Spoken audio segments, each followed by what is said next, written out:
Hi, hello, good morning, and welcome to this week's serving of Mickey Waffles, a Disney podcast where we cover everything from parks, movies, and merchandise. My name is Sinead. My name's Kate. Hi, guys. How's it going? I'm good, Kate. How are you? Oh, I'm doing just fine. We're both at desks this week. I feel like we're very, profesh. I really do have to say, even then, I was looking something up before we just started recording, and I was like, type, and didn't have to twist my back to get my laptop at the right angle, and I was like, just type. I was like, wow, a desk. maybe you'll have to take over Ellen's room every week. Oh, I really don't think that would be an option, to be honest. Or you just need to get one of your a little bed desk like me. Greatest thing I've ever bought from Amazon. Do you know what? I actually might, because if we're going to be here till August, I don't actually think that's a bad idea. I'll send you a link. Hey, there we go. Get that affiliate link going. Likes getting toasty. So how's your week been, Kate? Yeah, it's been all right. It's been a pretty good week for Ireland in general. Everything seems to be on the up by being on the down. Yeah, yesterday being Monday, the 25th of May, we had 0 COVID-related deaths, which I think is a real win for the country. Very proud, lads. Absolutely. We did have some today, but we had one day that had none. Yeah, you see, the problem is now it's like there's always going to be continuous deaths, but the fact that they're all below 10 or 5 is phenomenal, and it's really good news to the point where I know that they were possibly thinking about moving phase 4 into phase 3, which would be dandy, but of course it all depends on how people treat the next couple of phases. But as a whole, I think so far it's so good, to be honest. I think opening the hardware stores and your phone peoples and all that sort of stuff hasn't dramatically issued stuff. Obviously we won't see those figures until next week or a little bit after, but I do think that there hasn't been a massive increase in people being bold, basically. No, and especially because even before phase 1, which for us, for anybody that's not for Ireland, was you could meet up with people. You can meet up with up to 4 people outside your household, staying 2 meters apart and outside. And you could then go within 5-kilometer radius rather than a 2-kilometer radius. They reopened hardware stores, phone stores, kind of technically places, and garden centres. So that's kind of where we're at the minute. But even before that, I think people had started to tiptoe towards being more lenient anyways. Yeah. Kind of testing the waters, and they're touch wood, nothing major has happened yet. Yes, agreed. So fingers crossed it stays that way. Yeah, basically I do think that even though, because the thing is, you don't need 100% of people to follow the rules, you just need about 80 to 85% of people to follow the rules. Yeah. And as long as we're at that, I think we're going to be all good. We do have a positive. Ireland is quite a small country, so it is, and we're by ourselves. Yeah, exactly. No one's touching us. So it is so it is a little bit easier to try and contain it. But so as a whole, I think everything's fine. I'm painting a purple wall in my room. When I say purple wall, I mean the purple wall from Disney World, not just a purple wall. We're a bit more specific than that. Yeah, it's inspired by that purple wall. It's not as detailed as it, but it's one of those geometric tape painted TikTok style walls that if anyone's on TikTok, I'm sure you'll have seen them abundance on your TikTok page. People are doing them left, right and center because they're so bored. But when the hardware stores reopened, I asked because I have one wall in my room that doesn't really have anything on it, because I moved my room around a little while ago. I say a little while ago, it was about a year ago now, but I ended up having this big wall that I used to have a bunch of crap on and then was empty, and I was like, hey, I'm gonna paint that wall, and my parents were like, absolutely, go for it, we'll go buy you paint. I was like, cool. I was like, thanks. Here's a project for you, Kate. Yeah. They were like, yeah, sure. So nearly done that now, but yeah, be ready for all of the Instagram pics because they're all happening in front of that wall. Can't wait. You should have that as your background for Friday. Oh, that means I'd have to sit on the floor in front of my wall. Okay, well, maybe not then. I can show people and then come back here. You can go on a little excursion. How's your week been? My week has been fine. Still working away. Still working. Quite busy. Still working. Although I do have a week off booked next week, and I'm honestly so excited about it because I realised it's my birthday. It is your birthday. Oh, what a great week it's going to be. Because we have a bank holiday in Ireland next Monday. And I've only used one day holiday. And I was like, do you know what? Fuck it. So booked myself a week off. And I have completely cleared my entire calendar. And I've set a reminder to myself to set an out of office because I'm real bad at remembering to do that. But yeah, I'm very much looking forward to it. It'll be a glorious time. I wish I could say the same, but all I do is nothing. Well, you're gonna have to be writing up another quiz this week, Kate. Yeah, because I was thinking, because when you're like, hey, do you want to record we can record on Wednesday instead of Tuesday, you're totally comfortable, whatever. I was like, honestly, if I leave it till tomorrow, then I also won't write the quiz tomorrow, and then I'll be stuck writing the quiz on Thursday. And then if something comes up and I have to be busy on Thursday, I was like, then I'm just going to be in a massive trap. So I was like, no, let's do it now. That's fair. Because as I was painting the wall, we had to do one of the last colours on the wall downstairs before I came up to record. And Ellen was like, you still have to do the quiz, by the way. I was like, I know, I'm aware. Yeah. So we've mentioned it on a bunch of the podcasts in the past few months anyways, but we are doing lockdown, Zoom, quizzes, hangout, drinks, whatever the hell you want to call them. And the next one is Friday. So the day this podcast gets released. So if you are listening to it the day that gets released, hi, hello, thank you. And thank also, you. If you would like to come and have some drinks and join a quiz via Zoom, let us know. Send us a DM on Instagram and we will send you the details. Like, you can get in contact with us on any social media, but most people tend to follow us on Instagram. So yeah, it's usually pretty fun. You can wear pajamas, you can drink Coca-Cola, you can do whatever you want. It's fine. No, we're so absolutely chill. Just come along. We have had a specific request for a certain round, though. Have we? We have. So Lisa, who has joined pretty much all of them, she missed last time and she was absolutely devo that she missed the song round. So she was asking if there was any chance we could do another song round. And I was like, do you know what? That's actually the easiest one to do. So probably. Yeah, absolutely. Yeah, Ellen can pick 5 more songs that she thinks people might know.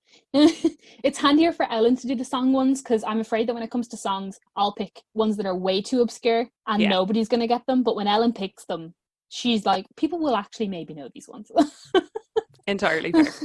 So I'll what's the word? Get her on the case. Yeah. I'll get Ellen on that one.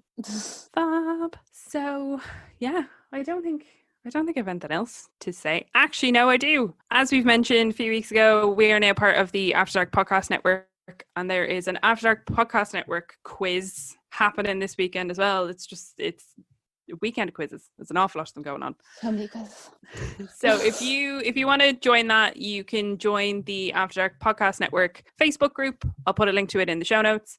And Nick has posted an event in there where you can come and join. Takes place on Saturday, also via Zoom.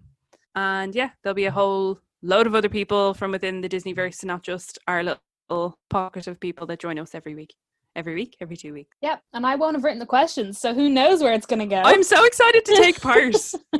Like, me and Breffney, one of his friends got engaged during lockdown, and they had like an engagement Zoom the other day, and they had like written this movie quiz, which was really, really good, and I'm 1,000% going to steal some of the questions because one less thing for us to do.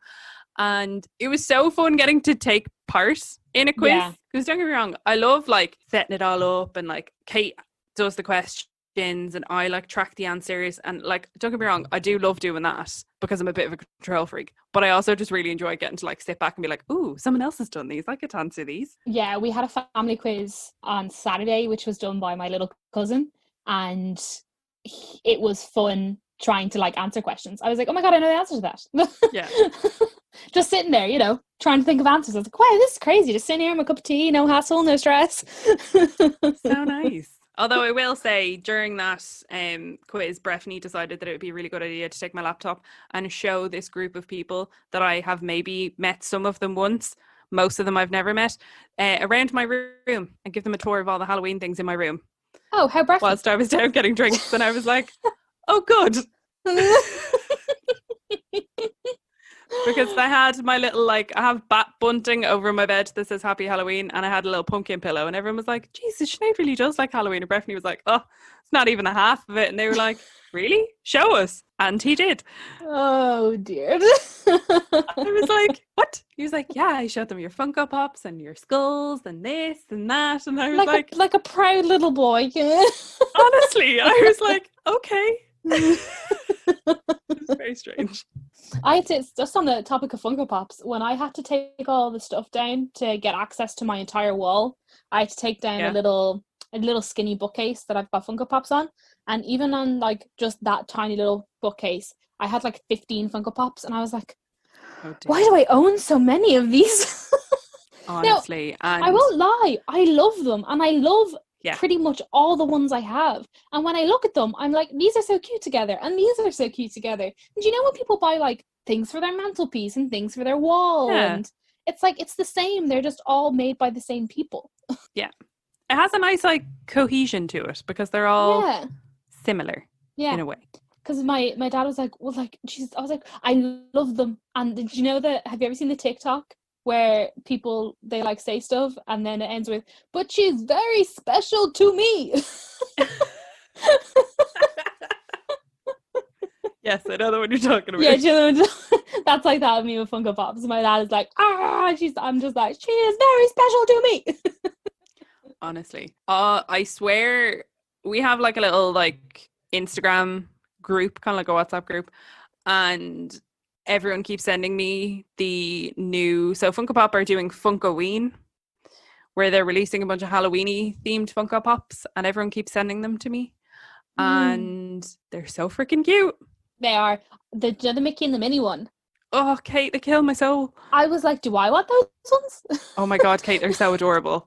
And then there's the mayor from The Nightmare Before Christmas, and I don't have the mayor from The Nightmare Before Christmas. I was thinking that. I was like, I don't think Sinead has this one. I have a Jack, I have 2 zeros, I have the vampire teddy with the little duck thing, I've Oogie, I've Lock, Shock and Barrel, and I don't have the mayor. And I'm like, Forbidden Planet, are you going to get this guy in? Because I really need that. And they're also getting in, they've done a whole like run of the Minions from Despicable Me. No, I'm not a real Minions person. However, they've done the Minions as a classic monsters. So there's like a Frankenstein, a Frankenstein's Bride, Creature from the Black Lagoon, Mummy. Ones? No, I mean, I do have Frankenstein and Bride. I just think that you really don't actually like Minions. No, I'm not a big Minions fan, but I won't lie, the Bride of Frankenstein Minion is pretty freaking cute. I have one Minions Funk, and that's because someone bought it for me because they thought Minions was Disney. They were like, you like Disney Funko Pops? Here. And I was like, cool, thanks. What's this? I hate when people give you, like, I have the collector from Guardians of the Galaxy because someone was like, you like Guardians of the Galaxy? And I'm like, yes. Didn't need him though. But thanks. But so there's an awful lot of very cute Funko Pops. I also saw that they have, you absolutely will not remember this TV show, but I'm sure some people listening will. There used to be this dinosaur TV show called The Sinclairs, or I think it was called Dinosaurs, but the family were called the Sinclairs. And it was like, I'm gonna Google it. You keep talking. It was around, like, I think it finished very early 90s, because I think it was more a show that my brother watched than I did. My brother's 4.5 years older than me. But they've brought out Funko Pops, at least of the baby. I know this show. Honestly. And I'm like, I went onto the Forbidden Planet website earlier to see if they had any of the Disney Funko Pops. Sadly, they do not. However, I may have to message our lovely friend Scott, who works in Forbidden Planet in Dublin, and find out. But I was like, do I need the baby from the Sinclairs? And I was like, no, Sinead, no, you do not. You really don't. And that's coming from someone who buys absolute crap sometimes. You would absolutely don't. I'm really trying to like limit any Funko Pops that I get. So I have like a dream list that if they get released, I will get them. Mm-hmm. So like would love to get a Danny and a Binks from Hocus Pocus, or a Billy Butcherson, or preferably all of those. All of them. I would love a set of the Heathers. Do you know what? Me too. I would love a set of the Heathers, Veronica, JD, would love it. Who else would I love? That might be it. Although I have seen that seemingly they're coming out with an Adam and a Barb from Beetlejuice, and I have Beetlejuice and Lydia, so I'm like, oh, that could be cute. What I really want is, I know they've already made them, but they were so exclusive. They're so exclusive. Was the Dapper Dans that they released? Oh yeah, I would love those because even though I've never seen them in person, Dapper Dans are my spirit animal. So. Awesome. Can I just say, if anybody is not following Disney Parks blog on Instagram or Twitter, you need to, because the Dapper Dans keep singing, and they're like getting all of the different sets of the Dapper Dans, and they're like all doing it via Zoom or whatever platform they're using, and it's amazing. They did Grim Grinning Ghost a few weeks ago, and I was like near sobbing because it was just loved it, absolutely loved it. And there's like 12 of them on the screen, 12 of them, 16 of them. If you ever meet Sinead in person and you want to do that thing where, you know, the way sometimes dogs are like walking and then they just like stop because they've heard something. If you ever wanted to see that reaction from Sinead, just like walking around town, you come up to her and you get 4 people to come up and just start singing Grim Green Ghost a cappella, and she will stop dead in her tracks. I've never seen someone who is so like inclined to Halloween that if she hears any inkling of that song, will literally just stop and be like, is that Grim Grinning Ghost? I remember when it used to be on the store playlist, when we had that really, really good playlist. The good one. I know it. The good one. The one that actually had songs people wanted to listen to. Yeah. And Grim Grinning Ghost was on it. And I remember Marius, who was the security guard, being like, what is this shit? This is crap. And I was like, Marius, it's great. And I used to always sing it to him and he'd be like, what is happening? Oh, gosh. Oh, Marius, what a guy. What a guy. Yeah. I think after our very off the path conversation there, we should probably get on to the tiny bit of news. Yeah, so there's no news this week, apart from very fickle news, basically. So Sinead, you go for it. First thing, that it's not directly related to Disney, but it will definitely have an impact on Disney. So Universal sent out a bunch of press releases this week saying that from June 1st, they are starting team member previews. So they're running team member previews on the 1st and the 2nd of June. And then from the 5th of June, they will be open to the public. Wow. Yeah. I don't know what... Crazy. Yeah. I don't know what capacity or anything like that. I can only assume that they are going to have very similar procedures in place as the likes of Shanghai Disney. I don't know. I haven't actually kind of read through the press release. But I can imagine they will probably do something similar to what Disney Springs did, as they will get in some of the local media, some of the local like main bloggers, probably the Diz, most likely Tim Tracker, stuff like that, in to kind of show what procedures are in place. But they have said that there will be reduced capacity for rides. I don't think they're going to run any shows or anything like that as of yet, and that they're going to increase cleaning in high touch point areas. But that's about as much as I know. But it seems mad. I just think, do you know what? I said it last week and I said it the week before, and I'm probably going to say it every week until this is over. But the fact that on June 5th, Universal Studios is going to be open in Florida and in this country, will be allowed to go to another person's house within 20 kilometers of our own house for about 15 minutes. Yeah. And only teeny tiny shops with very small staff members will be allowed open. We will still have no shopping centres open, no major street level stores open, nothing of the likes. And all the way over in Florida, in the USA, where this virus is not being contained at all, they are opening fully back up an entire theme park. Yeah. That just calls for people. That's the only reason a theme park is open, is to get people all together in one space. Yeah, because like I heard the guys on Disney Parks and Beyond, formerly Diz After Dark, had Tom Aimless on, and he does WDW News Today. I think that's the site that he runs. I could be wrong. That like big massive Disney World site that's not the Diz. And he has been to Disney Springs a few times, and he said that he had overheard people saying that they had driven like 4 hours and stuff just to go to Disney Springs. No. And I'm like, that's with just a shopping area open. Like, that's not even a theme park. That's not even people that have access to go on rides or anything like that. That's literally just, and that's without anything Disney being open. The Disney stuff doesn't open until later this week. So that's just like your bog standard few stores and few restaurants. Like, I don't know. It's just a little bit mad. It's so crazy. And the thing is that from purely looking at social media comments, we know how many people are absolutely egging to get back into a theme park and to get into a shop that sells Disney items. And look, so am I. I'd love to be able to go to a Disney store, or I'd love to be able to, if I lived down the road from Disney World, be able to go in and ride Big Thunder Mountain a couple of times. Like, of course we would, but that doesn't mean we should. Yeah. Do you know what I mean? And it's just crazy. I think that's all. Yeah. That's just crazy. I've also just realised that I entirely got that guy's name wrong. His name is Tom Corliss, not Tom Aimless. I got it wrong because they had a guy on last week called Tom Amin. So I think I just put the two together. I'm sure he'll be fine with it.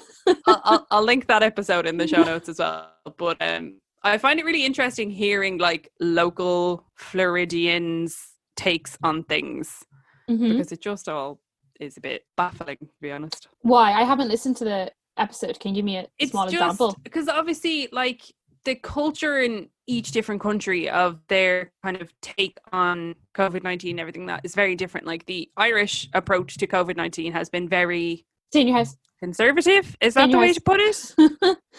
Yeah. It's just been stay in your house, protect people, end of. If the economy is going to take longer to recover, so be it. We don't want people dying. That has honestly been the Irish approach to it for the most part. Yes, there's been the odd fucking psychopath, but we won't talk about them. To be honest, and like the government is kind of like, yeah, businesses, yeah, we'll help you. It's fine. Just everyone just don't die. And it's interesting hearing different people's completely different approaches to it. And like, again, like I said, like, he's been to Disney Springs a few times and is eating here and is eating there and that kind of thing. And I'm just like, this is just bizarre, but that's what's normal for him. So I get it. And like, I can't go down the road and sit in a restaurant that's in my local village because they're doing takeaway. Like, not saying that as someone who's like, I can't go to the restaurant. Just be like the two completely polar opposites of it. Yeah. What I will say is, we're such a tiny country as well. Like, I know. What I will say is, though, I think the most comical Disney thing from the past week, other than all the Karens complaining, was the family that decided to bring a barbecue to Disney Springs and make lunch for their 10,000 children. Like, why? In what world did they think that this was okay? Seemingly, from what I've heard, is the food options available in Disney Springs weren't catering for their dietary needs, which are associated with their religion. And I was listening to the Theme Park Trader did an absolutely comical episode this week where they picked their top places within Disney World to grill and chill. Because they were just like, if you could just set up a barbecue anywhere, where would you do it? And as they kind of said, like, regardless of what your dietary needs are, regardless of what your religious needs are or anything like that, one, it should be common sense that you cannot just bring a disposable barbecue into private property and just have at it. First and foremost, common sense. Two, there was a full list available of what was open in Disney Springs. Yeah. And if you've ever been on the Disney Springs website, there are very in-depth menus available for all of these places. So if you have specific dietary needs, hi, hello, I'm a vegetarian. I look up the menu for every single place I ever potentially even may go eat. Not even the places that I have actually the option to eat. You can look up the menus beforehand and you will know either there is something that you can eat or there isn't. And if there isn't something you can eat, you could bring sandwiches or something that doesn't require an open flame. And you can have that. Or you could eat before you go. But you don't bring a disposable barbecue and feed your 10,000 children. But also, I think that's okay. You'd go to Disney Springs the very first day it reopens from COVID-19. Yeah. Where pretty much the only things that are open are restaurants. To majority, and then just be like, oh, we're just going to barbecue instead. And also, in the pictures I saw, nobody was wearing a face mask. No, a lot of the kids did have them like under their chin and stuff because they were eating, and that I guess because they have said that if you are eating, you can remove your face mask. But it just baffling. But also, of all the things, learn how to safely remove your face mask, because might as well not be wearing one if you're going to wear it like that. Yeah, this is very true. This is very true. But of all of the things that I thought we would see from the first few days of Disney Springs being open, that was not it. That probably wasn't it. But if you're looking for a very comical take on that news story, go listen to the episode that Ryan and Dan put out. It's really fucking funny. It just, the things they come up with are ridiculous. American guys. Am I right or am I right? Honestly. And if you're listening and you're from America, hi, hello. We do love you. Oh, yeah, but you guys are just so funny. Yeah, but I mean, everybody says that about us, like 33 and potato and whatnot. Yeah, look, we all have our quirks, right? Exactly. You guys just like to barbecue on private property. So that was kind of it for theme park news. We haven't, and unless I've just completely missed it, I haven't heard anything about potential dates for DLP. I haven't heard anything about potential dates for Disneyland or Disney World. Maybe that'll be next week, given that Universal have put out potential dates. I do think Disney World are, getting there. Yeah. Oh, absolutely. And are proposing things and figuring things out. But yeah, I suppose Universal has always been the park that can take more, what's what I'm looking for? I was going to say more whims, but that's not what the word I was looking for. Take more risks. No, but not even risks. Yes. Yeah. More risks. But they can just be a bit more flamboyant with their decisions because they're not as... they like to get in there first. So whilst Disney will, cool for example, uncle. announce... Yeah. Disney will be like, oh, we're going to make this whole Star Wars area of the park and it's going to be amazing, but it's going to take 5 years. And Universal still haven't announced the new ride in the Jurassic Park area because God forbid they announce something before they open it 2 weeks later. Mm-hmm. Yeah. So that's just, they just have very different approaches. Disney likes to let you plan long game. Universal's just like, bam, you didn't see this coming. And everyone's like, Tim Parker's been doing vlogs about it for 4 years. What are you talking about? Yeah, and from the first time you put a pillar in a river, he was like, it's a roller coaster. It's a pylon. Oh, Lord. Yeah, and then the only other teeny tiny bit of news is that there's been a trailer put up for Artemis Fowl that's going to be on Disney Plus on June 12th here in Ireland. I think it's pretty much everywhere, but it's just because when you go onto Disney Plus, it says, due to other existing agreements, the title will be available on 12th of June 2020. But I don't think it has an agreement with anyone else. I just think that must be... I don't think so. I think that must just be what they put up when they're waiting for stuff to be coming soon. Yeah. I never read the Artemis Fowl books. I know you definitely didn't. I read the first 2 when I was younger. And I actually really, really liked the first one when I was a kid. Because they came out when I was a kid. But I have paid absolutely zero attention to it ever since, and I don't know if I'll watch the movie. Here, I'll read the description. That'll make up for the fact that neither of us have read the book. Disney's Artemis Fowl, based on the beloved book by Ian Koffler, is a fantastical, spellbinding adventure that follows the journey of a 12-year-old genius, Artemis Fowl, a descendant of a long line of criminal masterminds, as he seeks to find his father, who has mysteriously disappeared. Science fiction, fantasy, crime, action, adventure. Wow. Yeah, I don't know. It kind of, I won't lie, the poster that they've put out for it is giving me real Spy Kids vibes. Yeah, Spy Kids meets Men in Black, except more Spy Kids. Yes. Oh, yes, absolutely. If the Spy Kids dressed up as the Men in Black for Halloween. There we go. Perfect. We've got it. Yeah, I haven't watched the trailer. I might watch the trailer. I'll probably watch the movie purely for the fact because I'd say Stuart might like it. Got nothing else to do. He doesn't really like movies. He tends to get bored halfway through. We'll see how. It's also a 12 plus, Sinead. Thank you very much. Oh. Inappropriate content. I didn't know what bloody rating was. How old is he? Yeah. How old is Stuart? Yeah. 9. Oh. Yeah. 9, 10. One of those. I think he was older. No, I don't know either. But yeah, that's pretty much it. Also, yeah, just before, I can't believe, when we announced that Disney Plus was coming to the UK and Ireland, and we had that whole, it's coming this week and all that sort of stuff, and I was like, oh, and Frozen's not coming until July 3rd. That's so far away. It's literally about a month away now. Honestly, madness. And they've released a good bit of stuff in the meantime. Yeah, in all fairness, they have been, they're not as Netflix heavy with releasing stuff, but also Netflix have been out a fair bit and produced a lot of original content. And I just think Disney has Disney just got to get its feet in the whole straight to home entertainment. Exactly. Well, they have that new woman, Rebecca, covering all that, so she'll be grand. Exactly. Yeah. Go on, Rebecca. Good woman yourself. Everything's fine. Don't worry about it. It's fine. So, following on from last week where we started to build our dream parks, we're carrying on and we're going to move right down the middle of Main Street, right through the castle, and Amy decided that we should do Fantasyland, so that's what we're doing. Yeah, because we're clearly more interested with this series than we are with that other one that we're never going to finish. Hey, this one will actually finish in Fantasyland. True, very true.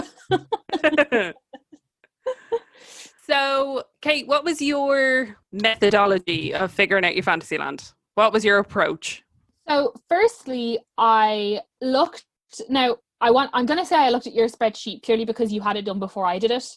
Because last time what I did was basically what you did, but because you had it done before me, I just used yours. So you basically had a Excel sheet of each Disney park in the world. Me? Make an Excel sheet? Yeah, what? And you wrote down all of the attractions that are in Fantasyland. And by looking at that, I cherry picked the ones that I wanted. But I also knew straight out what ones I didn't want. Oh. So, it's a lot of DLP, to be honest, because I think there's just about half of DLP's Fantasyland I just don't vibe with. So... Entirely fair.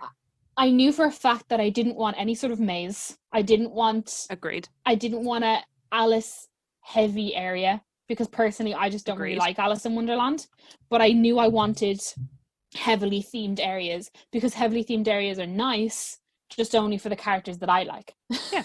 So I guess entirely fair. But I also knew that I also needed to have, your classics. So, Absolutely. You couldn't have Fantasyland without, the teacups, and without Dumbo, and without a carousel. Because then it wouldn't be a Fantasyland. And, Agreed. Small World. I think, those were my four main people that if I didn't have those, it probably didn't count as a Fantasyland. So I knew I needed those ones. Agree. But I've also picked them from different parks. So, yeah, that was basically my thinking for Fantasyland. And I also think I wanted it to feel like the very first time I walked into a Fantasyland. Fantasyland, I've only ever been in one. I wanted to feel like the first time I walked into Fantasyland in DLP, which was very much magic and excitement, because Fantasyland gives off a different aura to the rest of the park. Oh, big time. But I think the problem with Fantasyland DLP is that once you've been through it once, that's kind of it. And then it's just a place with buildings. Agreed. And it's not themed, it's themed in very small areas and then has one big theming and then that's it. Yeah. And I just don't think it's cohesive enough for me to enjoy it. I completely agree. Hence why I now have this. Fair. I had a bit more of a chill approach-ish. Probably not the right way of saying it. So basically I went through and I knew there were certain rides that I wanted from certain parks. So for example, the first one I went to was Disneyland Resort, because I knew there were certain rides that I specifically wanted from there. And I won't lie, I did kind of have to limit it, because there is the temptation of being oh, but there's so much history behind it and it's the first and all that. But I kind of had to chill and not do that. So I went first to Disneyland and then I went to Disney World, because they're the two Fantasylands that I kind of vibe with most. Shall we say? And I cherry picked the ones from those, and then there were a couple that I specifically wanted from DLP, and there was one that I knew I definitely wanted from Tokyo, and the rest were kind of the other Fantasyland staples that I didn't necessarily care where it came from. For example, the teacups and the carousel. Right, yeah, exactly. I didn't mind which one of those it was. A teacup's a teacup. Exactly. A teacup's a teacup. You sit in it, you spin, and you go, happy days. So where do you want to start? Well, because I know you've planned out areas and I have not planned out areas, so I'm just going to read them as I find them. That's fine. I only planned out areas because it made me easier to explain why I picked things. And otherwise I was just none of this makes sense. So basically sense. I suppose, look, I'll just start from walking in underneath the castle and you just tell me to stop. Well, how about you go through, and as you get to attractions, there's probably going to be one that I've picked that'll match with it. So I'll give you my one of those and why I picked it as you come to your ones, because you have a flow and I don't have a flow. Excellent. Yeah, I was I'll just keep talking until you want to talk. And then when you want to talk, you talk. Cool. Great. So basically, so we both pretty much picked in the last episode the Disneyland Paris castle because that's the way it is. So I suppose in both of our parks, we're able to walk through the castle directly, right? So we've walked through, but we can also still walk around. Okay. Yeah. So we've walked through and we've actually got pretty much the same sort of view you get from the DLP Fantasyland, because I really like the whole Sword in the Stone area. I think it's a fantastic photo spot. I think it's gas because you always get the dads up there and it's just so funny. And then basically leading straight onto the carousel, because I think that's how Fantasyland should just open properly, is to the carousel. Because, you know, that whole idea of the carousel has got the history behind it and all that sort of stuff. Yeah, I agree. But because it's from DLP, my carousel and stuff is all just from DLP because I didn't really care. Okay, that's fair. I didn't pick the DLP one. I picked the one from Tokyo Disneyland because I felt like I didn't have a whole lot of rides from Tokyo Disneyland. True. Well, I only have the Tokyo one. Disneyland one is actually kind of cool looking. All of the Asian parks have really, it's like everything's on, I don't want to say drugs, but like it's like everything's like not even supersized either. I don't really know what to say. It's like everything's just like a bit of extra like pow. Yeah, and I think they have some like characters and stuff on it as well. So I figured that would be a nice touch. What I will say about the carousel though, I would insist on the carousel acting similar to the way it does in the Disneyland Resort, because in the Disneyland Resort occasionally characters like Belle will just hop on the carousel and like ride around with people, random princesses will, and that I think is real cute and that I would like. Yeah. Also, I know this should probably go without saying because we picked the Disneyland Paris castle, but I still want the dragon. She's a must. Oh yeah, okay, yeah, that's fair. It's cute. People who come to Disneyland Paris just love it. They love it so much. They're like, wow, look, you've got this under your castle. I'm like, yeah, exactly. So then once you've hit the carousel, in my land, the carousel acts as a hub, basically, for Fantasyland. So once you hit the carousel, you can then go in different directions to go to different groupings of attractions. Okay. So if you walk in at the carousel and the bottom right corner of the carousel, I have Peter Pan's Flight. Okay. And I have the Peter Pan's Flight from DLP. Okay. Because I don't know any of the other ones. I just know that I really like the ones from Disneyland Paris.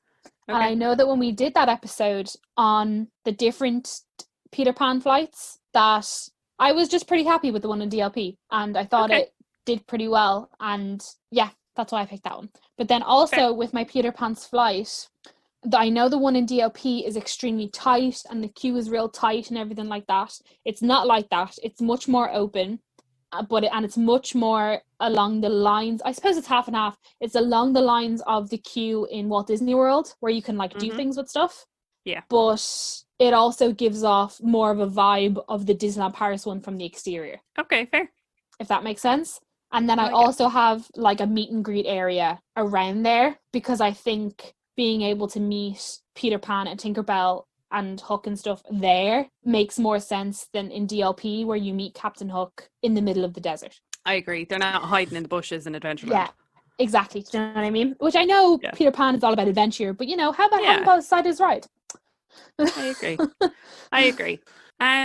For Peter Pan's Flight, I picked the one from Walt Disney World purely because I think the queue is really, really fun. I actually really like the exterior of it because it kind of looks a bit like a circus tent. So it kind of has that like whimsical vibe to it. And it also loads considerably more people than the DLP one. So I was kind of like, yeah, sure. Fair. Yeah. And then as part and parcel of that, I also wanted the little meet and greet area because in Walt Disney World, kind of around the corner from the ride, there's a wall that has the Neverland map painted on it. And you can usually catch Peter and occasionally Peter and Wendy there. So yeah, I wholeheartedly agree. Excellent. So then as we move upwards, we then reach what I've called the fantasy area. But obviously everything's, it's just, it'll make sense in a second, right? So here we have Small World, and I picked the Small World from Walt Disney World. Okay. Because it's bigger and it's better. So I picked the Small World Disneyland. Oh, I know why I picked the Small World from Walt Disney World is because the Walt Disney World one has the characters in it. Yes. From like actual Disney IP, and that's what I want. Because I do think that's one thing that bores me slightly on Small World and DLP, is that there's no like, oh, there's actual Jasmine, or there's actual Peter Pan. It's, oh, she looks kind of like Jasmine. No, I feel you. And I thought that I'd enjoyed that Small World better. Then here we also have Dumbo, and I've picked the Dumbo from Disneyland, California, because I had to have some things that were because of the history. Entirely fair. Yeah, and because, again, when we did that episode about the history of Dumbo, there's so much history behind these bloody rides, especially Dumbo. And I was like, look, we're going to have the DLR one. That's just going to be the way it is. And the same thing with the teacups. They're also from Disneyland Resort. And they're all in this little space because they all sort of melt into each other. In fairness, they're all quintessential Disney rides. Like when you think of bringing, say, for example, a kid to Disney, there are kind of 3 rides that you would have in your head that, we're going to go on these. Yeah, and I preferred having them in one area, kind of also for that reason. Like, if you have kids, I just think it's easier to be able to go, hey, we're going to go on Dumbo, and then we're going to go on the teacups, and then we're going to go on this. I know that in Disneyland Paris, they're kind of close together, but I still think they're really spread out. True. Where it makes it a slight bit of a trek for teeny tiny legs. So and then you could have like the theming around this area could just be like that extra bit colourful and sparkly and whimsical. Yeah. Because they're all together. Fair. Yes. And you? So mine for these particular 3 rides. So I have gone with the Disneyland Resort Small World with the Mary Blair themed exterior from the 1964 World's Fair. There's so much history associated with that, particularly if you watch the Imagineering story. It just gets you right in the feels. So I historically was like, gonna go with that Small World. I went with the Disney World Dumbo because it has 2 Dumbos, has 2 sets of rides, so you get more people on them. And it also has the option where it kind of has like a playground inside. It's kind of like a little circus tent playground area for kids where parents can basically get like those little beeper things that you get in restaurants. So the kids can stay, and now obviously this could all change now, but kids can like play and stuff as they're waiting for the ride, because they obviously are aware that it's a lot of younger kids that go on Dumbo because it's suitable for younger kids. So I quite like that idea where people can kind of just like sit and play, wait for their beeper buzzer thing to go off, and then go out on the ride. But because there's 2 Dumbos, they hopefully won't have to wait as long. So that was my thought process. Excellent. And then for the teacups, I picked the Hong Kong Disneyland ones because I hadn't picked anything from Hong Kong Disneyland, and teacups is teacups is teacups. Fair. So again, like I already said, you spin, you woo. Happy days. That was all my thought process. Yeah, pretty much. Then I have a little break in the middle. Okay. And that's where I have Mine Train. Ooh, nice. Because I think Mine Train deserves a section to itself, because it sort of doesn't fit into any of the other theming I have. So that's why I've put it by itself. And that means I can also have a pretty damn extended queue for it when it's up to 100 and whatever minutes. And that's basically when you walk. So if you were able to walk through the carousel and just keep walking straight, that's where my Mine Train would be. Oh, everyone knows where it is. Disney World, I suppose. I don't really know. I couldn't tell you the layout of Disney World. That's right.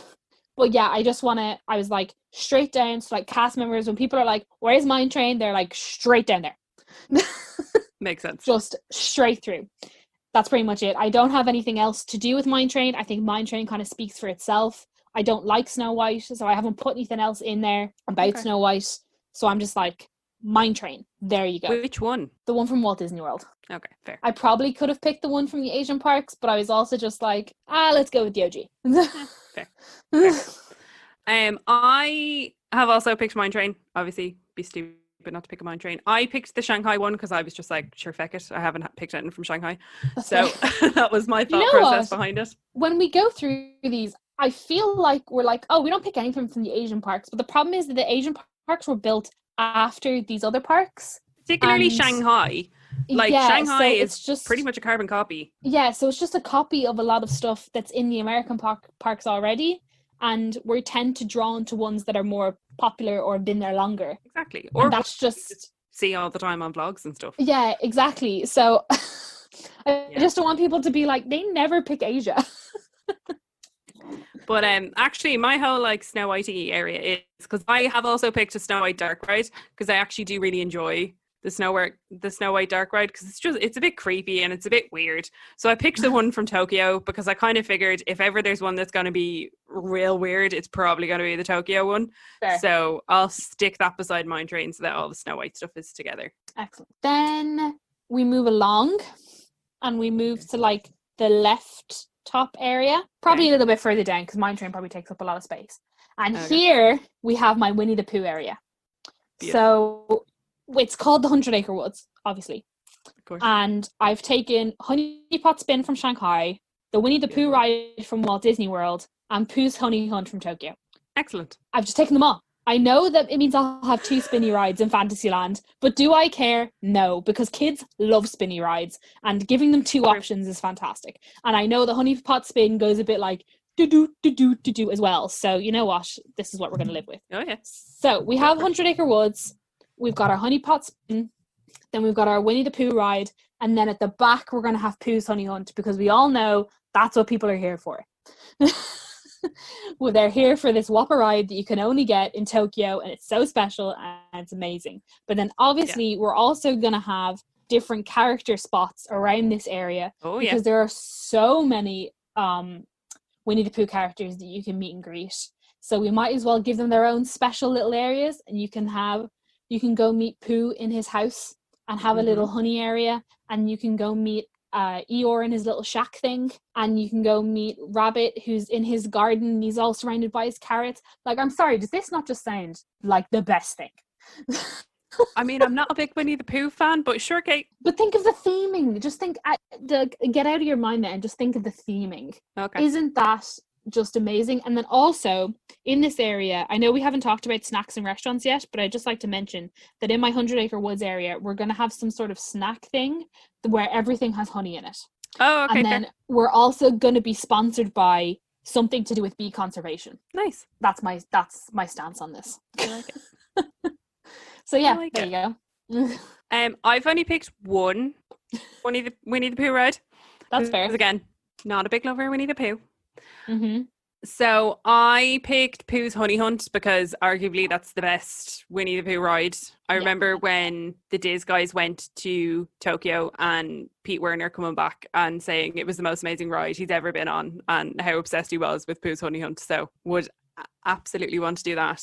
Now, the only thing I'm not sure what else to kind of put in here because I have a lot of dark rides that I've not put anywhere. Do you have a lot of dark rides left? No, I don't particularly like any of the dark rides in Fantasyland. Okay, right. So this will be my dark ride bit. Yeah, okay, this will be my dark ride area then. Beautiful. Yeah. So I've picked Alice in Wonderland from the Disneyland Resort because it goes over 2 levels and it just looks so fun. I've picked Mr. Toad's Wild Ride because why would you not want to sit in the little car and go to hell? Love it. And I've also picked Under the Sea with Ariel, the one from New Fantasyland in Florida. Because again, why the hell not? And I don't know if you've included this. Oh, I do also have a Pinocchio ride, so I love a dark ride, in case we all hadn't realised. I've picked Pinocchio from DLP because I just quite like Pinocchio and DLP, but I would want it to load considerably more people and have a bigger queue area because it's very small. That ride is on LSD, that ride is. Honestly. And then just to kind of shove it in there, because I don't know where else I'm going to put it, I've also picked PhilharMagic from Walt Disney World because it's the OG and it's fun and it has an old Donald, but I didn't put PhilharMagic in my Fantasyland because I was going to put it, do you know the way it's in Discoveryland and DLP? Yeah. I was going to keep it there. Oh, okay. Fair. For no reason. But that I just don't want people to think I haven't picked it at all. Okay. Just FYI. That's fair. So yeah, that's my dark ride extravaganza, shall we call it? Fair. It's an awful lot of dark rides, but I love a dark ride. See, and I'm not so much. Man, look, for once we've differed. Isn't this crazy? And you thought we were going to have the same Fantasyland. Oh yeah, it's actually quite different. We've had very few things similar on this. Yeah, I'm actually quite pleased. Well, not pleased, but you know what I mean? Like, it's fun when things aren't always the same. So then, oh sorry, you ready? Yes. This is the final area, yes? Yeah. Cool. Are we done? No, it was just making sure that I hadn't oversold the rest of the areas. I left myself at nothing. But then I still have 3. we get to this kind of area that I've just kind of been left with, and this is where I've put my Casey Jr. Lovely. So I know in DLP they have Casey Jr. and then they have the little storybook canal. Yeah. And I know that works well, but what I kind of wanted was a Casey Jr. that went a little bit longer, so had a longer track. Okay. So it kind of has its own little section to itself. Like, think Big Thunder Mountain, but like not to that extreme. I have an idea for that because that's exactly what I have planned for mine. Oh, great. Okay, cool. So basically Casey Jr., but just longer. Okay. But I have it by itself. I don't have it with the little boats. Okay. So I've taken Casey Jr. from DLP because, again, it's the only Casey Jr. I know, and I know it's fun, and just extended that. And then also around there, you know, you could have multiple meet and greet spots for any sort of Fantasyland character. Like, that would be a really easy place to slot in meet and greets. But then I've also taken the Voyage to the Crystal Grotto from Shanghai, which is like it's like Storybook Canal, except it's on crack. So it looks like the boat from the Jungle Cruise. And it takes you round this massive river behind the castle in Shanghai, and it does the same sort of thing as the Storybook Canal, except it's full Disney IP. They're huge, you can't miss them, they play all the songs, and they also have the scene from Tangled with the lanterns when they're in the boat, and that's basically what I want, and that's basically why I picked it.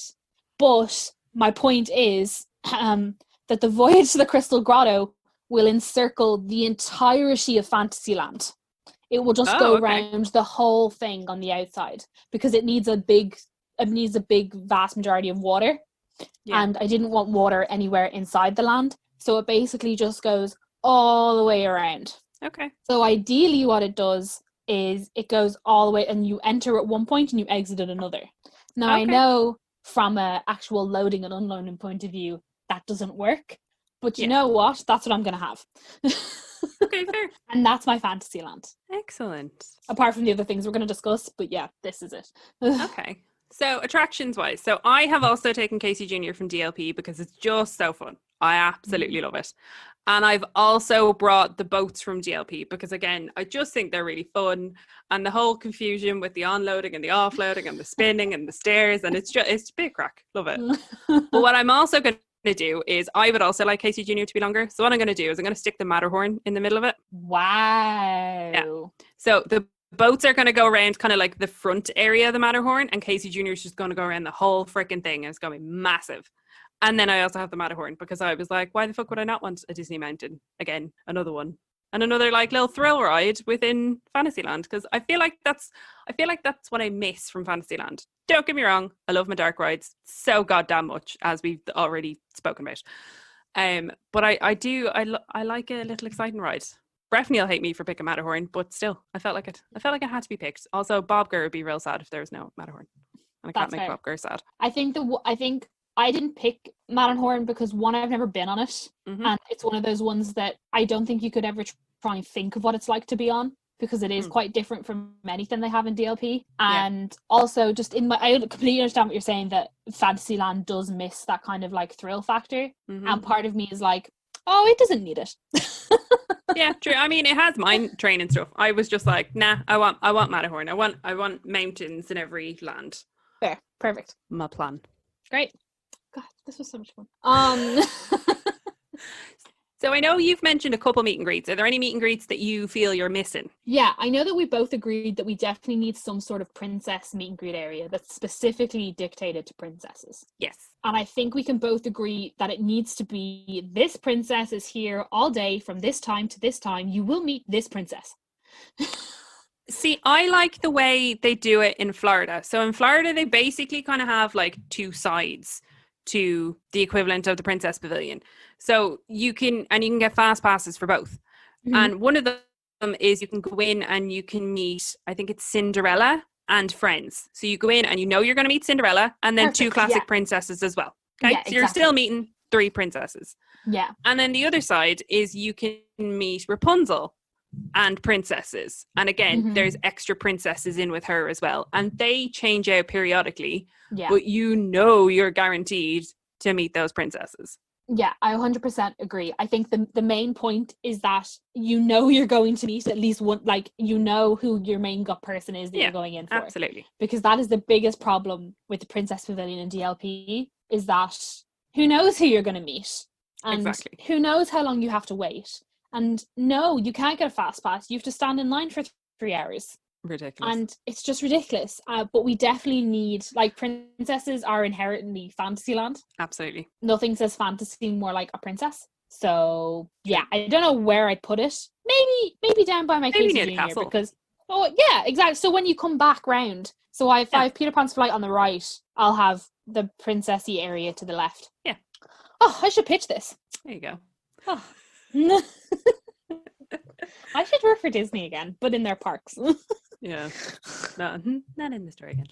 So before we started recording, we were also saying that we wanted a Mickey Mouse type meet and greet. Yeah. But what I'm going to do is I love that kind of big area down the back of DLP where it has the big Mickey Mouse building. Mm-hmm. However, I'm also going to steal the Epcot character spot where you go in and you meet Mickey and you meet Minnie and then it's usually Goofy, but it can be somebody else as well. I like the idea of, if you're going to queue that long to meet a character, you're meet going a to few. more than one. Yeah, that's fair. Yeah, meet a couple. Boom, boom, boom. Happy days. Mm-hmm. That's my thoughts. I like the idea. I agree, but I personally really love the idea of the exact same thing.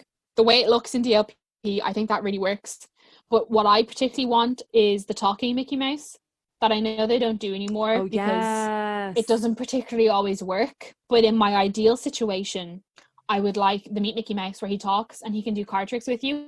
I know he still does card tricks because he's a man of many talents and can do loads of things without using his voice. But I really want the one where he talks to you and you can reply, and yeah, I'm vibing it. Agreed. I'm trying to think of other... See, I could just attach a meet and greet to every ride. Like, I have the Under the Sea with Ariel. Just whack in a little Ariel meet and greet, much like there is in Walt Disney World. I like the idea of having Pixie Hollow like they have in the Disneyland Resort, because as much as I like the meet and greet area in Magic Kingdom, I like the idea of having an area that it looks like you are shrunk down to the size of a pixie, and that it's not just Tinkerbell. You could meet Periwinkle or Silver Mist or Iridescent or whoever. You can meet whatever combination of pixies you would like. But again, I think you meet more than one pixie. I think you meet a fairy. Mm-hmm. And then you meet Tinkerbell. Yeah. Or Tinkerbell and another one. But you definitely usually at least meet two. So I like that idea because I think it's very aesthetically pleasing. Mm-hmm. Yeah. Good time for your money. What? See? Good time for your waiting. Whatever. Go for it. There you go. Good value for your time. Good value for your time. That was it. As soon as you said it, I was like, damn it, Kate. So, are there any other meet and greets or shows or anything that you've not thought of that you would like to add in? No, see, I was thinking about shows, but then I was like, we'll just let Fantasyland live as an area that kids can just happily run around, and they all know soundly that for pretty much every ride, regardless of their height, they can get on. Agreed. And I'm thinking I might keep shows for the second park. Yeah, do you know what I mean? Like, I just don't feel like Fantasyland is like a show kind of park. I feel like Fantasyland is like losing yourself within the land itself and happening upon characters and having rides that you don't need to be like, well, how tall is Timmy? Can you get on this? And just everyone just having a good time. It's not about queuing 45 minutes to get into a show that the baby's crying, and that's not what Fantasyland's about. No, absolutely fair. I don't vibe. So, food. What you got in mind? Basically, everything that isn't in Disneyland Paris, I'll take. Yeah, agreed. I think Fantasyland needs probably 2 to 3 restaurants for how big mine is. It probably needs 2 to 3 good restaurants, but I want each restaurant to have a different variety of food. I don't want each restaurant to have the same food. I agree. Obviously, like, each one could have like the same sort of children's menu-ish, because children are fickle. But I'm quite happy with having like a pizza and pasta restaurant, and then like a burger restaurant, and then maybe some other kind of restaurant. Yeah. I can't think of another one at this time. No, that's fair. I like the idea of having not auberge, because I'm more akin to Cinderella's Royal Table. That type of a like princessy character meal. I like the idea of that. I like the idea of having a Be Our Guest type restaurant, but I just don't like Beauty and the Beast, so I don't want it to be Be Our Guest. I don't know what I want it to be. I also think a lot of the time Be Our Guest is quite shit. No, but I would better food, and for me a better movie, but something along those lines. Like, actually, I know they used to do, I think it was Ariel's Grotto is what it used to be called, and it used to be underneath what is now Lamplight Lounge in California Adventure. Why couldn't I speak? Good Lord. So maybe something like that, maybe have it like Little Mermaid themed instead of having it Beauty and the Beast themed. I don't know. I actually don't even know. Hercules themed. There we go. I'll go with that. That'd be great. Yes. You can meet Hades after. Fab. Or Zeus, because he's massive. Oh yeah, very true. Yeah, I've remembered my third restaurant. So I'm gonna have like an Italian style restaurant with pizza and pasta. I'm gonna have like a burger style restaurant, like Bella Notte, but better. And then like a burger style restaurant with like burgers and chips and like chicken nuggets and stuff, because you just want one of those quick ones. But then I also want, in my Winnie the Pooh section, you know, when you can go have a character meal with the Winnie the Pooh characters and they're celebrating Crystal Palace. Palace. Yeah, I wanted to call it Crystal Palace, but I wasn't sure if I was right. Yeah, that's the one in Magic Kingdom. Yeah, so I want that kind of, like, I if we're going to have a character meal in Fantasyland, it's going to be over with the Winnie the Pooh section, because that's my most heavily themed land. And it's just so cute, do you know what I mean? I just love it. Yeah. Big fan. And then you can have like, your dessert could be like honey related, but then obviously we'll have a different option for the vegans, but you know the main thing will be the honey thing, but you know I'll open options. Can no honey if you please. That's fair. I like all the sounds of all of these, and decent vegetarian and vegan and gluten-free options, and all of them goes without saying, because we're all pro variety, making food accessible to everybody.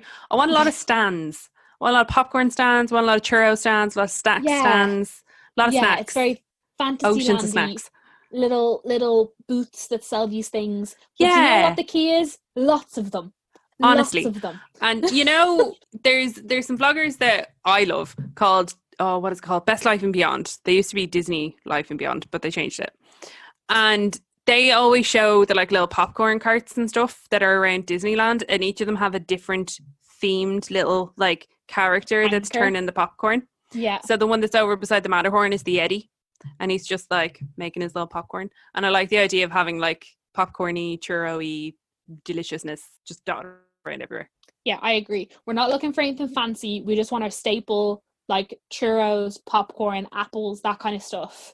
Yeah. And just because that fits in with Fantasyland. It's basic, it's simple, it's a crowd pleaser, but we just have lots of them, so you don't need to queue for 45 minutes. Agreed.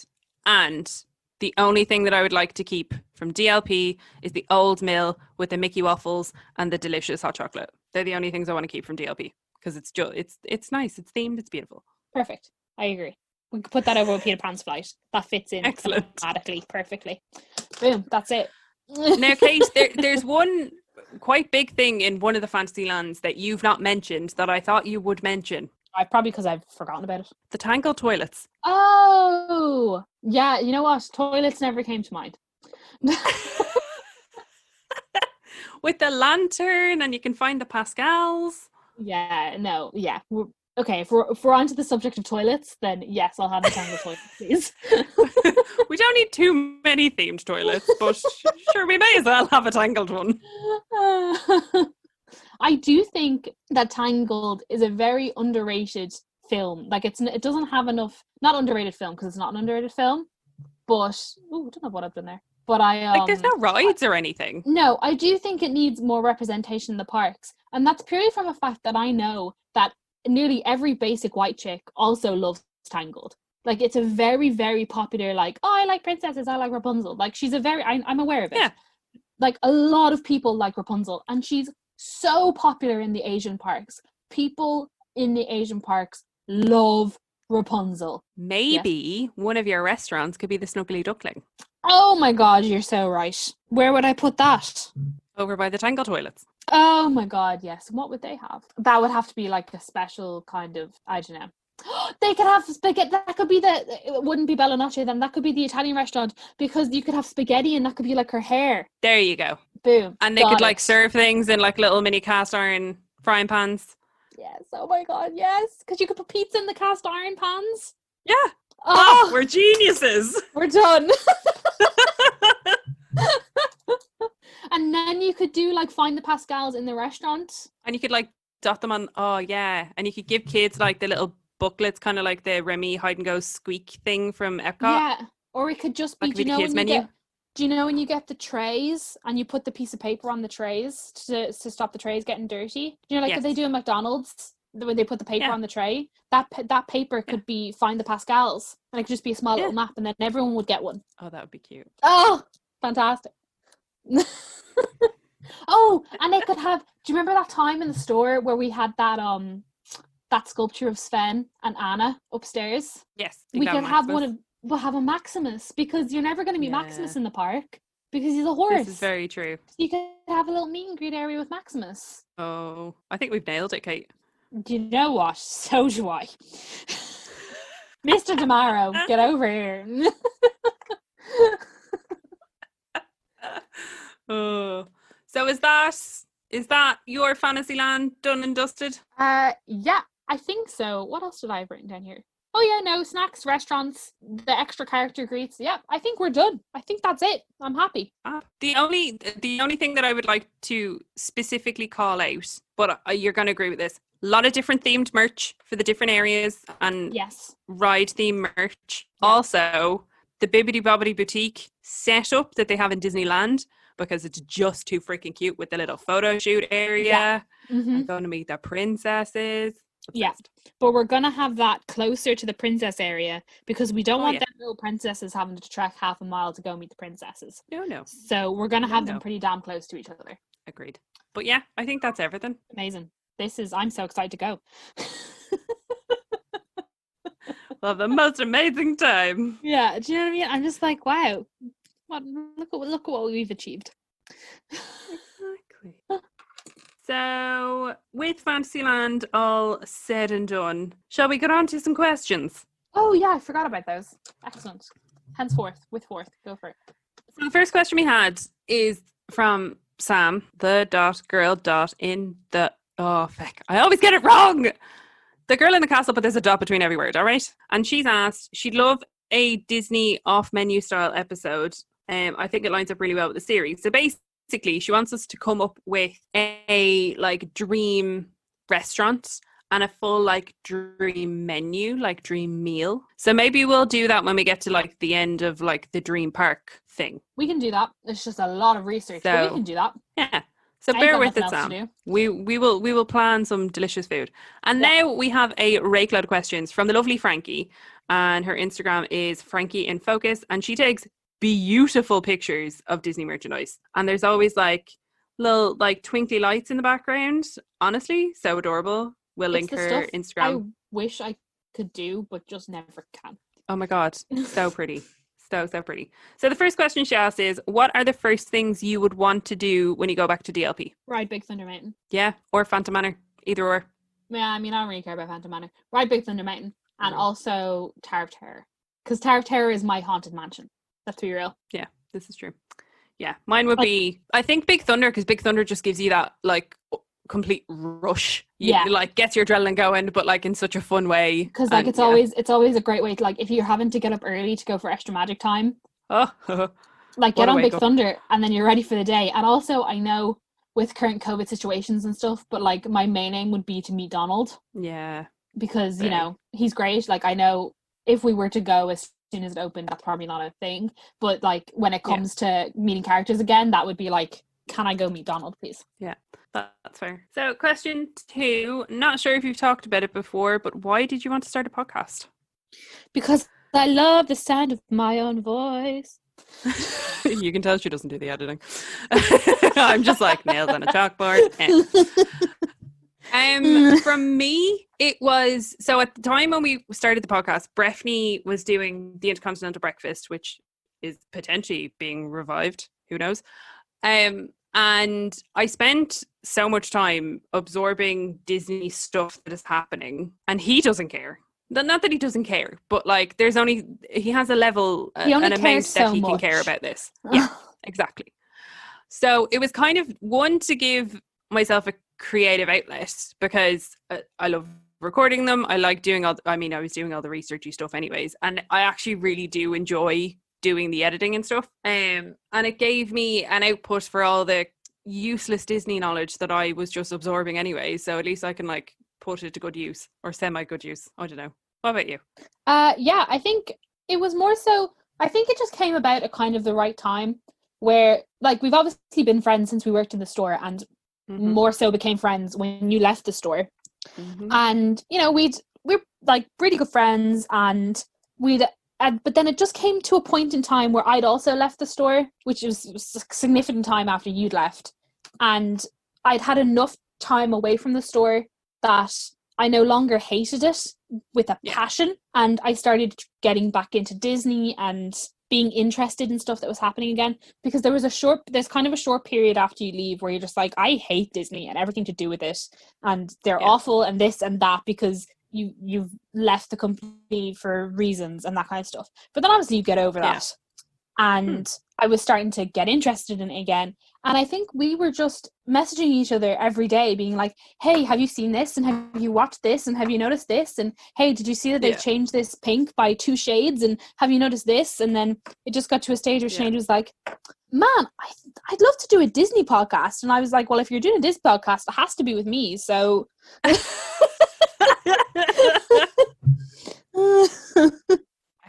accurate to how that entire conversation went. I think also we started the podcast when our other best friend Amy had gone to Australia, and it just kind of like not having Amy, like we were always like we still are because she's back now, but we're like a little trio, and not having Amy kind of threw things off balance a bit, and having a reason to meet up every week, I think just sort of fit in right, I guess. Absolutely. And I guess it was, I know Amy will say this as well, but it was also nice for Amy because every week we were putting out a little over an hour's worth of content that she could listen to whenever she wanted when she was over in Australia.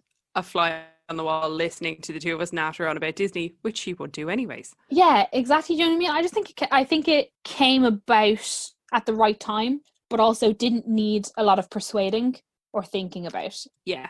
I think it's also, we had toyed with the idea because like we both, and one of the questions that Frankie asked later is around kind of Disney YouTubers and stuff. Like we both love Disney YouTubers, but I don't think either of us have the time or capacity to be doing vlogs or anything like that. No, this is the more straightforward way of us producing Disney content that doesn't involve having to do video editing, which is considerably more difficult than audio editing. Yeah, and I just think like when we go to the parks, like a lot of Disney YouTubers and stuff, like not all of them obviously, but a large majority of them do it to make money as part of their income. Yeah. And so they put a lot of effort into it, and you know, they have their energy in certain places, and it's just, when we go to the parks, we're just really not about that. No. When we go to the parks, we really like to just enjoy ourselves. Like we obviously love taking pictures and stuff that we put up on the Instagram, but it's a lot easier for us to spend 1 minute and 30 seconds taking 50 photos of stuff than having to make sure we're in an area where the camera can hear us or the lighting's good, or making sure that there isn't too many children in the background and all that sort of stuff. And we're just really not about it. But this is just a lot more convenient and we just prefer it. Agreed. If money was no issue, what would your dream Disney holiday look like? Oh, I said this before. Okay. It would be, I wouldn't go to the Asian parks because I just have that as a separate holiday. But because I've never been to the American parks, that would definitely be the way I went. So I'd go to, is Aulani, I never remember, is Aulani closer to Disney World or California? Is it California? California. Hawaii is closer to California. Yeah, I don't know American geography. So we'd go to Walt Disney World. We'd stay in the Contemporary, because the Contemporary is the one that has the monorail running through it, isn't it? Yeah. Yeah, we'd stay in, because there's just something about the fact that the monorail runs through the hotel. Okay. And I'm like, why is this so cool? Fair. We'd stay at the Contemporary. We'd go on the VIP tours. And we just enjoy Disney World. When you say we, I'm assuming it's me. Yeah. Okay. Is that not what we were doing here? Just clarifying. And then we'd go to Disneyland, Okay. we'd stay in that hotel that looks like Wilderness Lodge but isn't Wilderness Lodge. Grand California. Californian. Got it. We'd stay there. We'd obviously stay on site, and then we'd have a great time there, and we'd do the tours there that get you into all the cool Disney places. And then we'd fly to Aulani, because probably not for a long time, but for a good time, because I feel like we'd get kind of... Oh, it's so cheesy. Probably not for a long time, but for a good time. I just feel like we get quite bored in Aulani because there isn't much to do. And I know we're doing people, but I also think we'd both like to go and agreed enjoy Aulani for what it is. And then we'd come home. Okay. That's my money's no option Disney trip. I don't know if that's what she was asking for, but that's what I got. Mine's very similar. So Disney World, however, I would want to stay in the Polynesian because the Polynesian is much more my vibe. Fair. Give me like Trader Sam's and all the cute tiki stuff. Love it. Mm-hmm. So Polynesian, and then sure we'd go to Castaway Cay on a cruise because why the hell not? Oh Whilst you're in Florida. How could I forget about going on a cruise? I feel so stupid. But I'd made sure that we went on the ship that had all the tangled stuff because otherwise Kate would be whinging. So I would probably we'd do that. And then after the cruise, fly to California, stay in the Grand Californian, do the Southern California ABD that brings you to the Walt Disney Archives, the Disney Studios, the Disney Lot, all of that good stuff. Oh my God, Kate, you need to watch the Mary Poppins episode of Prop Culture if you have not. I haven't watched any of Prop Culture yet. I don't know why I've been holding off. I think I just want to maybe just sit down one day and just watch them all one go. You need to watch it. I'm not going to ruin it for you because like I was sitting doing my makeup whilst me and Brett were watching it. And there was a bit that I just like stopped, like had to like completely turn around and was like nearly sobbing because it was just, so good. So would want to do all that. I want to see the Big Dwarves building. I want to see the Disney Archives. I want to see all of it. And would obviously want the VIP stuff, would want to do the Walking on Walt's Footstep tour, go into his, his apartment. And then I would like to go and do the other ABD that you can do that can also get you into Pixar in Emeryville, because why the hell not? And whilst you're in that part of California where you're near San Francisco, may as well go to the Walt Disney Family Museum. Why the hell would you not? And then you go to Aulani and you would have a few days to just like chill before you do a big old flight home. Bish bash bash. And you really would need unlimited funds for all of that because absolutely, it's like $3,500 per person. Yeah. So yeah. And then the very last question that Frankie asked is fave Disney YouTubers. She knows that we've mentioned Adam Hattan, but who else do we like? We do love Adam Hattan. Yeah, we do, yeah, to be fair. Do you know what? Speaking just very quickly on Adam Hattan, I'm watching his latest vlog where everything's closed because of COVID. And so weird. I know he understands the situation, but it's also kind of like, go home. Honestly, like when he's like, oh my God, we need to go to Bath and Body Works and get hand sanitizer. And I'm like, the hand sanitizer in Bath and Body Works ain't going to kill no germs. Yeah, I was like, just smells nice. I was like, they're not sanitizers. I was like, they're hand wash things. Like, they have a different name. I was like, that's not going to help you. I was like, educate yourself. Like, obviously he's educated now because loads of stuff has happened, but it's just mad to me how little they knew at the time, when at that time in this country we were shutting down. Big time. I just think it's crazy. Yeah. So Adam Hattan. We also watched the Tim Tracker, who at the moment is just a lot of baby vlogs, if you like babies. Yeah. A lot of baby Which, vlogs. to be fair, I'm quite enjoying it. I don't watch all of them, and I don't watch them every day, but every now and again it's quite nice to just have 30 minutes of a laughing baby. I agree. We also watch you mentioned Best Life and Beyond. Best Life and Beyond. They are Disneyland vloggers. They've both been annual pass holders for basically their entire lives. Mm-hmm. And I would argue they're my favorite Disneyland vloggers. Tim's probably my favorite like local Floridian vlogger, and they're my favorite like local Californian vloggers by like a country mile, I would say. Fair. I do think that we both agree that it's not as easy to find high quality Disneyland vloggers. Yeah, a lot of them can be really annoying. And also just there isn't as many of them as there is Disney World ones. But I have thought of another one that I really like. There's Patrick Dougal that used to be part of Thingamavlogs, him and Francis, which I mean, I feel like everybody knows Francis.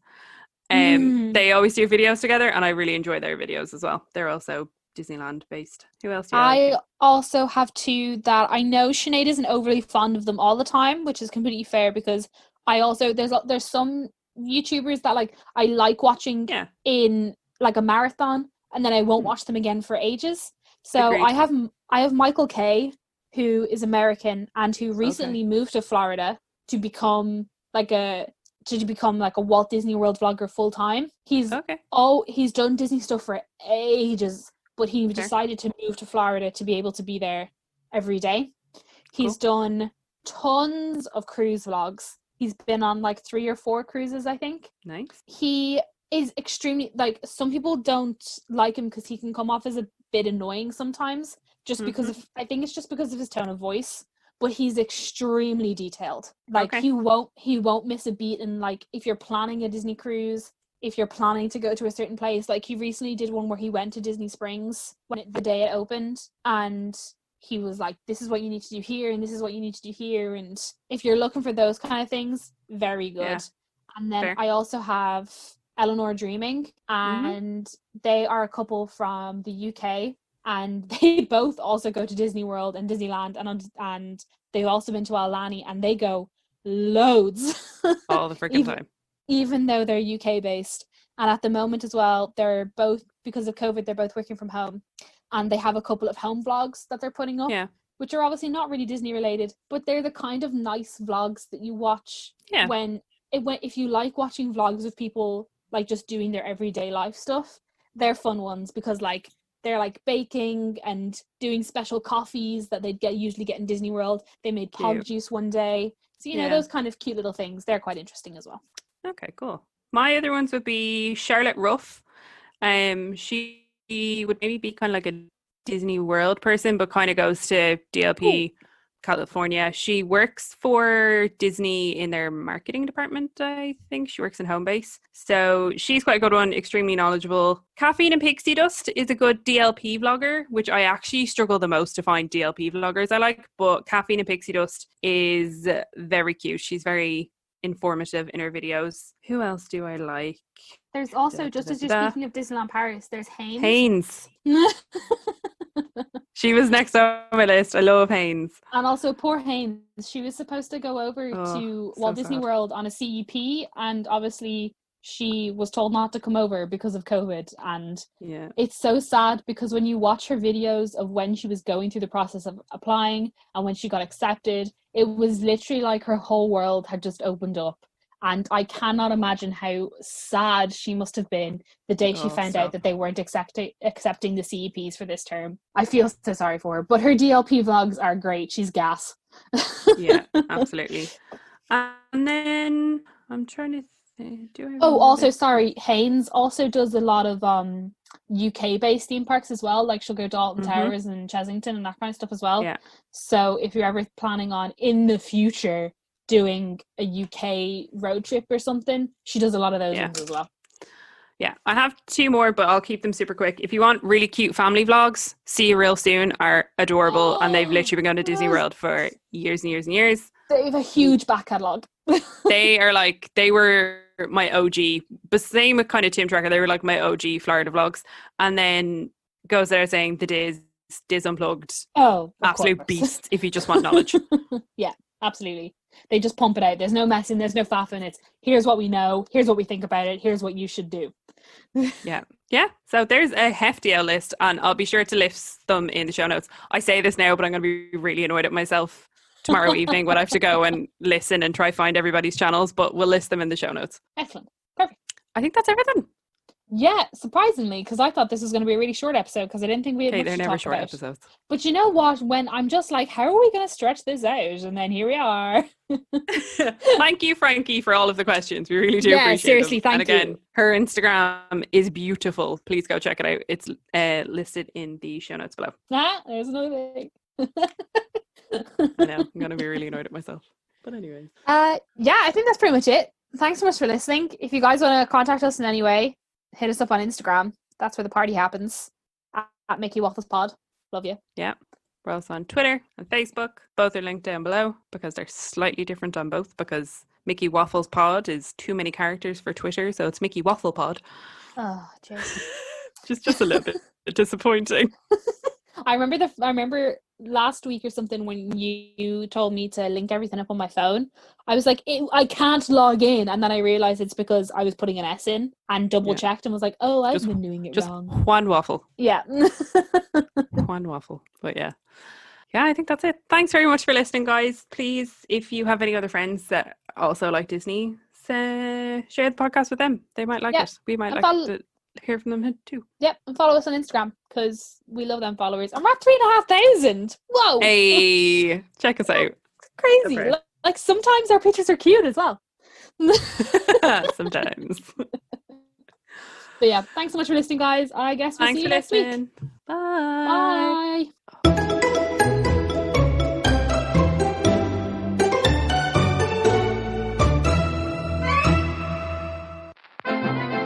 This podcast is part of the After Dark Podcast Network.